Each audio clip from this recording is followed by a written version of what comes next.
Hello, my dear students. Welcome to my channel, Brilliant Children. This is your 6th class new social science textbook exploring society, India and beyond.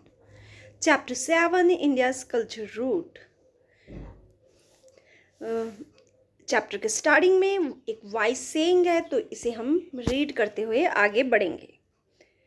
That which cannot be stolen, that which cannot be confiscated by rulers, that which cannot be burdened as it does not weigh anything, that which, though it is used, only grows every day, that is the greatest wealth of all, the wealth of true knowledge.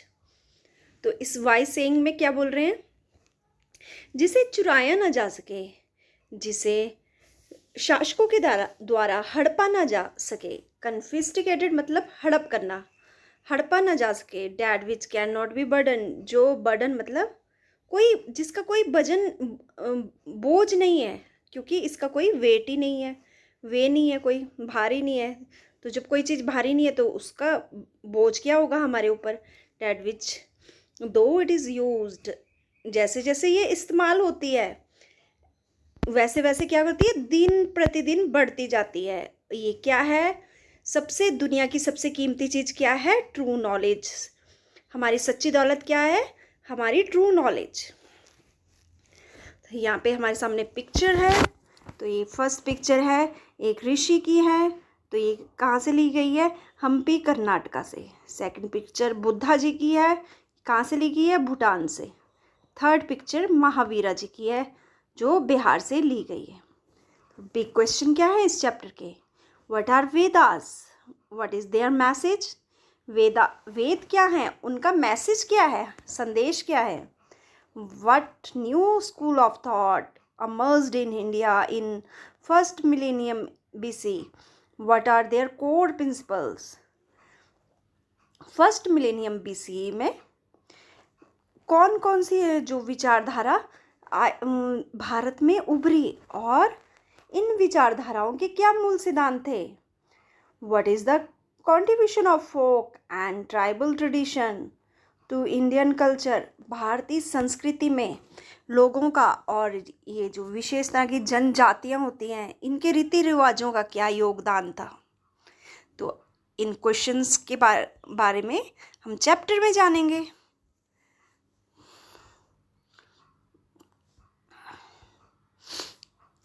Chapter start करते हैं.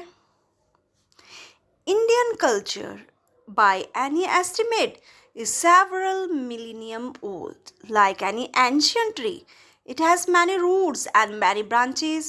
The root nurture a common trunk, and from the trunk emerge many branches, which are different manifestations of Indian culture, yet united by a common trunk. तो भारतीय culture है, जो भारतीय संस्कृति है, एक अनुमान के लगाए तो हजारों साल पुरानी है. जैसे कि एक कोई प्राचीन पेड़ हो, एक पेड़ के साथ हमारे कल्चर की तुलना की गई है कि जिस तरह पेड़ में बहुत सी जड़ें होती हैं और बहुत सारी ब्रांचेस होती है, इसी तरह जो हमारा इंडियन कल्चर है, इसकी बहुत सारी ब्रांचेस हैं. तो रूट नर्चर आ कॉमन ट्रंक. रूट क्या करता है, जड़ क्या करती है, एक तने को है जो पोषण देती है, और तने के साथ क्या होता है, बहुत सारी ब्रांचेस है, उभरी होती है. Which are different manifestations. और ये ब्रांचेस क्या हैं, ये ब्रांचेस की तुलना की गई है इंडियन कल्चर से, जो अलग अलग है. मतलब भारत में अलग अलग धर्म, अलग अलग रीति रिवाज, संस्कृति के लोग रहते हैं, लेकिन फिर भी हम सब क्या है, एक है, भारतीय है. जिस तरह की एक कॉमन ट्रंक के साथ अलग अलग ब्रांचेस जुड़ी होती हैं, उसी तरह हमारे भारत के लोग भी अलग अलग संस्कृति होने के बावजूद एक साथ जुड़े हुए हैं. Some of these branches are about art, literature, science, medicine, religion, the art of governance, martial art.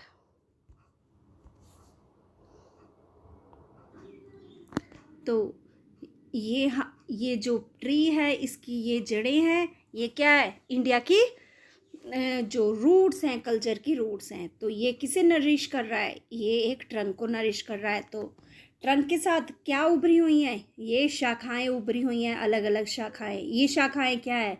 अलग अलग धर्म के लोग, रीति रिवाजों के लोग, लेकिन फिर भी सब अलग होने के बावजूद किससे जुड़े हैं? एक ट्रंक से और उसकी रूट से जुड़े हुए हैं।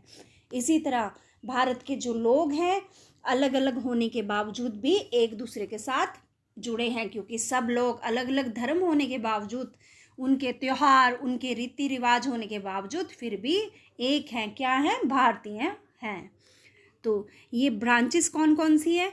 तो बताया, आर्ट, लिटरेचर, साइंस और art of governance, martial art, ये सब क्या है? ये अलग अलग ब्रांचेस के नाम हैं। तो पेड़ की सहायता से हमने अच्छे से जाना कि क्या इंडियन कल्चर है और उसकी कौन कौन सी अलग अलग ब्रांचेस हैं। तो अब आगे, there are also school of thought. School of thought meaning क्या होता है? स्कूल ऑफ थॉट मतलब एक विचारधारा। By which we mean group of thinkers और spiritual seekers who share similar ideas about human life and world. तो कुछ जो थिंकर हैं, कुछ लोग हैं, उनका एक ग्रुप जिनकी एक जैसी सोच है, एक जैसी विचारधारा है। किसके बारे में? लोगों की ज़िंदगी और संसार के बारे में। तो जो वो जिस थॉट पे विचार रखते हैं, वो सब लोगों की एक ही थॉट होती है, उसे क्या बोलते हैं? School of thought. तो many archaeologists and scholars have pointed out that some of India's culture root go all the way to Indus or Harappan or Sindhu Saraswati civilization, which we visit in chapter 6. हम जब chapter 6 को पढ़ेंगे तो हम जानेंगे कि ये जो नदियों के किनारे सिविलाइजेशन बसे हुए थे, तो इनके क्या नाम थे? Indus, Harappan, Sindhu Saraswati civilisation. तो हमारी संस्कृति की, भारतीय संस्कृति की जड़ें हैं यहाँ तक जानी जाती हैं, यहाँ तक फैली हुई है। Later on over time 100 of schools of thought emerged in India.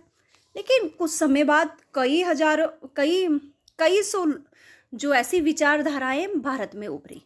We will see here a few early school.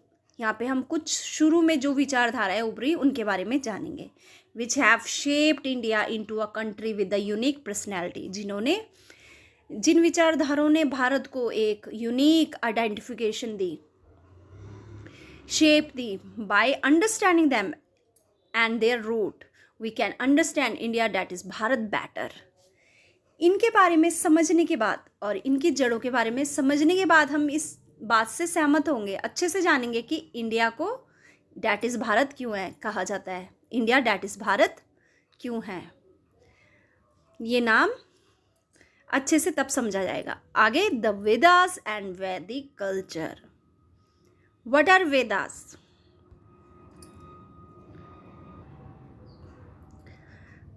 The word Veda comes from Sanskrit Vid, which means knowledge, hence Vidya or instance। जो शब्द वेदा है कहाँ से आया है? संस्कृत शब्द with से आया है, जिसका मतलब है नॉलेज, जानकारी, hence विद्या उदाहरण के लिए।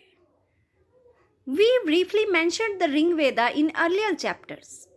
हमने ऋग्वेदा के बारे में कुछ शुरू के जो चैप्टर है उन पे पढ़ा। In fact there are 4 Vedas. असली में कितने वेद हैं? 4 वेद हैं। इनके क्या क्या नाम हैं? ऋग्वेद, यजुर्वेद, सामवेद और अथर्ववेद।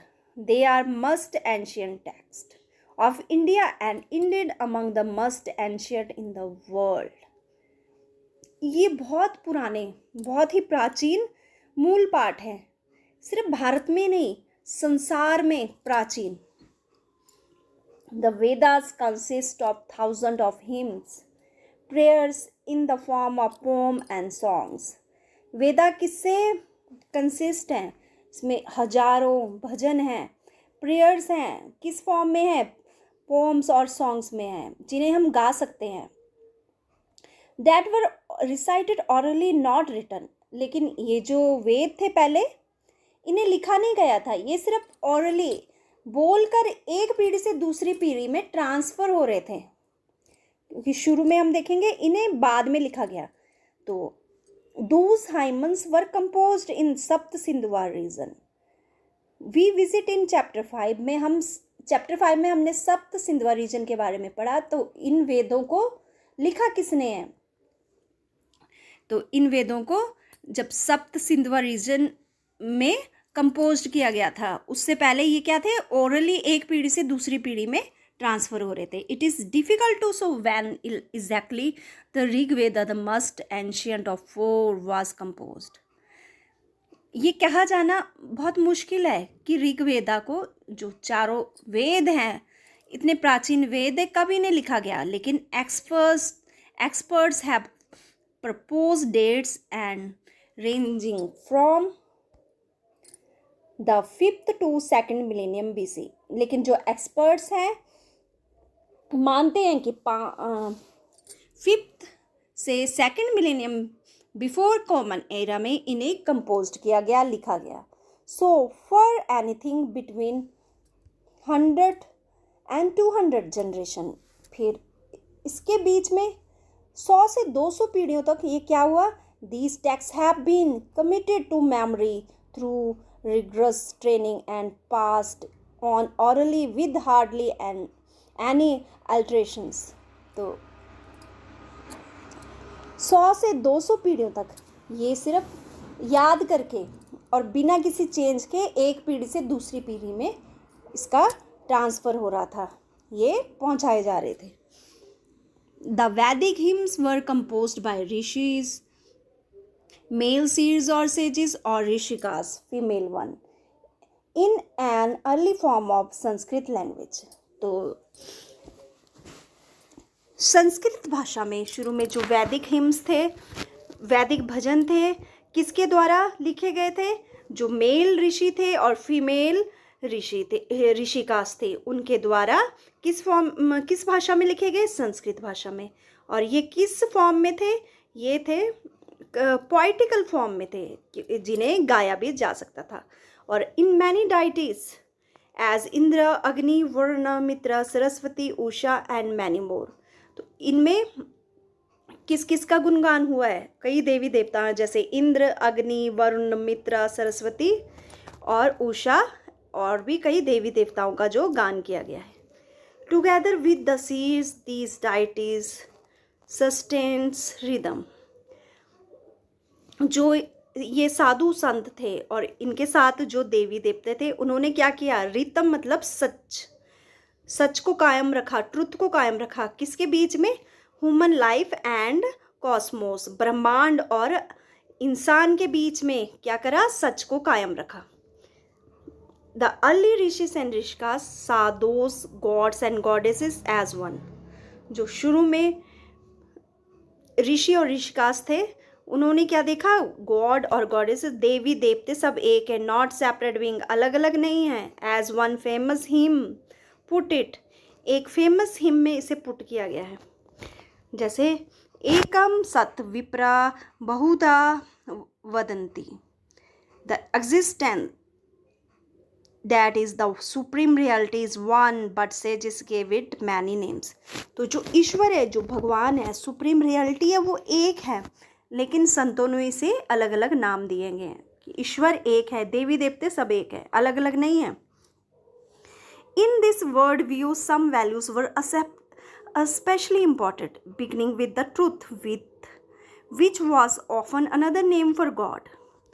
जो वर्ड व्यू के अनुसार कुछ वैल्यूज है, जिसमें एक वैल्यू क्या है? ट्रूथ। भगवान का दूसरा नाम क्या है? सच। तो इसे माना गया है। द लास्ट मंत्र में, ऋग्वेदा के लास्ट मंत्र में सबको इकट्ठे रहने के लिए बोला गया है। Rigveda also call for unity among people, लोगों को आपस में यूनिटी बनाए रखने के लिए बोला गया है। Come together, speak together, common, be your mind, may your thought agree, united be your purpose and united your heart, may your thought be united so all may agree. Come together, आओ, इकट्ठे आओ, इकट्ठे बोलो। लोगों को बोला है कि इकट्ठे रहने के लिए बोला है, इकट्ठे बोलने के लिए बोला है। अपने दिमाग को, जो कॉमन दिमाग से एक हो जाओ, तुम्हारे जो विचार हैं एक हो जाएं, और तुम्हारा दिल एक हो जाए, तुम्हारा पर्पस एक हो, और जब तुम्हारी थॉट एक हो जाएंगी तो सब लोग सहमत हो जाएंगे. सो ऑल में एग्री.